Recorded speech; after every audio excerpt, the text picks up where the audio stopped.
ईदी साहब मुझे एक बार एक कराची की मस्जिद में ले गए। कहने लगे कि ये वो मस्जिद है जहां मैं हमेशा फजर की नमाज अदा किया करता था। बताने लगे कि एक बार मैं जब मस्जिद में नमाज के लिए गया तो मैंने वहां एक अजीब मंजर देखा कि एक नौमौलूद बच्चा फर्श पर पड़ा चीख चला रहा है। सारे नमाजी उसके गिर्द खड़े हैं और इमाम साहब ये फरमा रहे हैं कि ये बच्चा नाजायज है, कोई शख्स इसे मस्जिद की दहलीज पर छोड़कर चला गया, लिहाजा हम सबको इस बच्चे को मार देना चाहिए।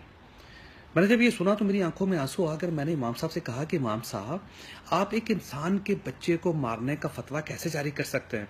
तो इमाम साहब कहने लगे कि भाई ये बच्चा नाजायज है, कोई शख्स इसको नहीं पालेगा। तो मैंने हाथ खड़ा किया और मैंने कहा कि आज से मैं इस बच्चे का वालिद हूं, आप ये बच्चा मेरे हवाले कर दें, मैं इसकी परवरिश करूंगा। इमाम साहब ने कहा कि ये तो नहीं हो सकता, हम आपके हवाले ये बच्चा कैसे कर सकते हैं? लेकिन सब नमाजियों ने मिल मिला के इमाम साहब को कायल कर लिया और वो बच्चा मेरे हवाले कर दिया। मैंने उस बच्चे की वल्दियत के खाने में अपना नाम दर्ज करवा दिया और उसकी परवरिश शुरू कर दी। यहाँ से मेरे जहन में एक अजीब आइडिया आया। मैंने कहा कि इस शहर में रोजाना बीसियों बच्चों को इस तरह कूड़े के ढेरों पर फेंक दिया जाता है, कचरा घरों में फेंक दिया जाता है, उनको कुत्ते खा जाते हैं, वो बच्चे वहां पे सिसक सिसक कर मर जाते हैं या फिर मस्जिदों की दहलीजों पर छोड़ दिया जाता है और वहां पे इमाम साहब इस किस्म के फतवे जारी कर देते हैं। तो इन बच्चों को पालना भी एक सदका जारिया है और ये काम भी अब्दुल ईदी को करना चाहिए। लिहाजा मैंने फिर शहर के मुख्तलिफ जगहों पे मैंने झूले रखवा दिए और झूलों के ऊपर लिख दिया कि अगर आपको इस किस्म का कोई नाजायज बच्चा मिले या ऐसा बच्चा मिले जिसके कोई वालिदैन ना हो तो आप उस बच्चे को इस झूले में रख जाएं।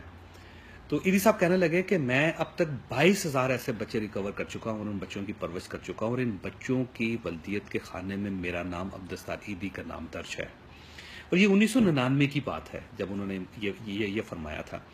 उनका ये कहना था कि बच्चा नाजायज नहीं होता, बच्चों के वो वालिदैन नाजायज होते हैं जो अपनी औलाद को इस तरह कूड़े के ढेरों पर फेंक जाते हैं।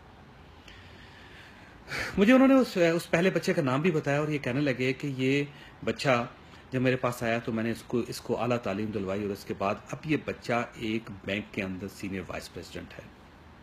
और ये बताइए इस मुल्क में कौन ऐसा शख्स है जिसके अंदर इतना ज़र्फ हो कि वो 22,000 बच्चों को अपना नाम दे सके, उनको अपनी औलाद की तरह पाले, उनकी परवरिश करे।